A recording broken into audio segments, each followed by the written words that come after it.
యేసుక్రీస్తు నామంలో బెతస్తా విడుదల పరిచర్య తరపున మీకు ప్రేమపూర్వకమైన వందనాలు. ఈ దిన వాక్య ధ్యానము, చెడు కార్యమును కాక మంచి కార్యమును అనుసరించి నడుచుకున్నాము. యోహాను రాసిన 3వ పత్రిక 1వ అధ్యాయం 11వ వచనం. ఒక వ్యక్తి తాను చేసే ఒక చర్యను గురించి కాదు, ఆ వ్యక్తి యొక్క జీవిత విధానం గురించి యోహాను మాట్లాడుచూ ఉన్నాడు. ప్రతి మనిషి ఎదుట 2 రకాల జీవిత మార్గాలు ఉన్నాయి. ఒకటి పాప మార్గం, రెండవది న్యాయ మార్గం. ప్రతి ఒక్కరూ ఈ రెంటిలో ఏదో ఒక మార్గంలో ఉంటారు. అలాగని న్యాయంగా ప్రవర్తించే వ్యక్తి అసలు ఎన్నడూ పాపము చేయడని కాదు, లేక పాపము చేసే మార్గంలో ఉన్న వ్యక్తి ఒక్క న్యాయమైన పని అయినా చెయ్యడు అని కాదు.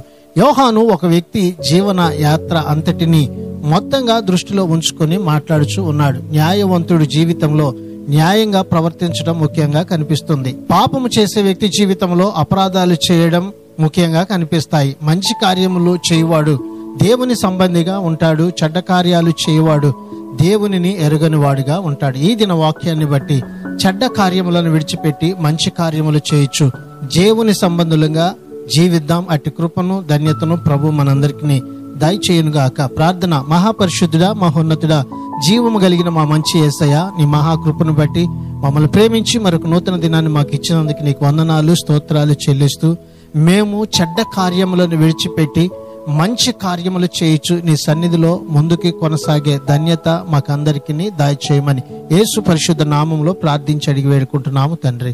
ఆమెన్.